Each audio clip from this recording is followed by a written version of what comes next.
घर के बड़े से हॉल में सभी लोग एक साथ बैठकर खाना खा रहे थे। माहौल बाहर से शांत लग रहा था, लेकिन भीतर ही भीतर साजिशें चल रही थीं। निहारिका की नजर बार बार आराध्या के हाथों पर जा रही थी, जहां प्रथम द्वारा दिया गया कंगन चमक रहा था, वही कंगन जो उसे चुभ रहा था, आंखों में नहीं, दिल में। अचानक निहारिका ने खाना रखते हुए कहा, आराध्या, तुम अपना कंगन निकाल दो। उसकी आवाज से मेरा सिर दुख रहा है। आराध्या ने चौंक कर उसकी ओर देखा। भाभी, इसकी आवाज तो बहुत हल्की है। तभी दादी ने कड़क आवाज में कहा, आराध्या, अगर किसी को दिक्कत हो रही है तो कंगन उतार दो, जाकर दूसरा पहन लो। आराध्या थोड़ा झिझकी। उसकी आवाज में भावनाएं थीं। दादी, ये कंगन मुझे प्रथम जी ने गिफ्ट दिया है, मैं इसे नहीं उतार सकती। दादी का चेहरा सख्त हो गया। तो अब तुम मुझे जवाब देने लगी हो? मुझे जवान लड़ाओगी? यह सुनकर आराध्या घबरा गई। नहीं दादी, मैं ऐसा नहीं कहना चाहती। लेकिन दादी ने बात सुने बिना आगे बढ़कर आराध्या का हाथ पकड़ लिया और जबरदस्ती कंगन उतारने लगी।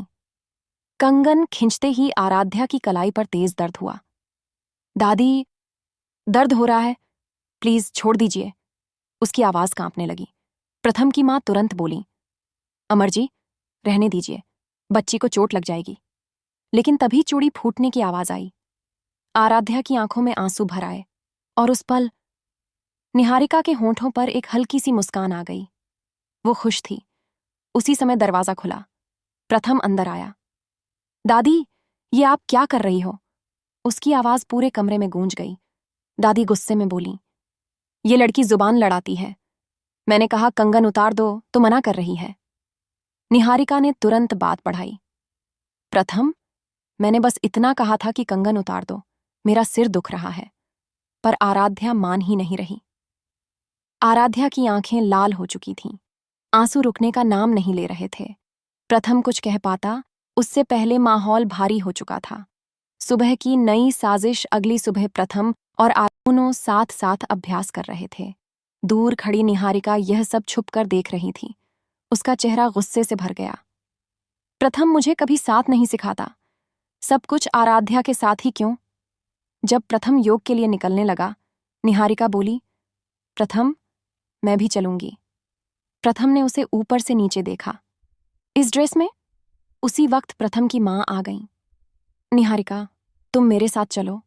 और वह निहारिका को अपने साथ लेकर चली गईं।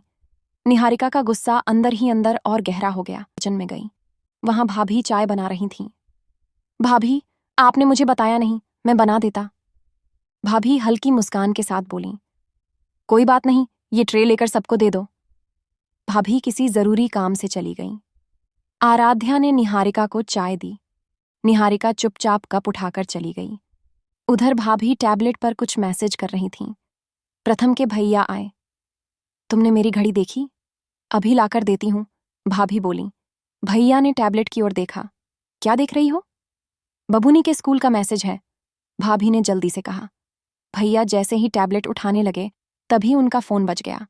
वे घड़ी पहनकर बाहर चले गए। कुछ देर बाद आराध्या कमरे में आई। भाभी, ये लीजिए चाय।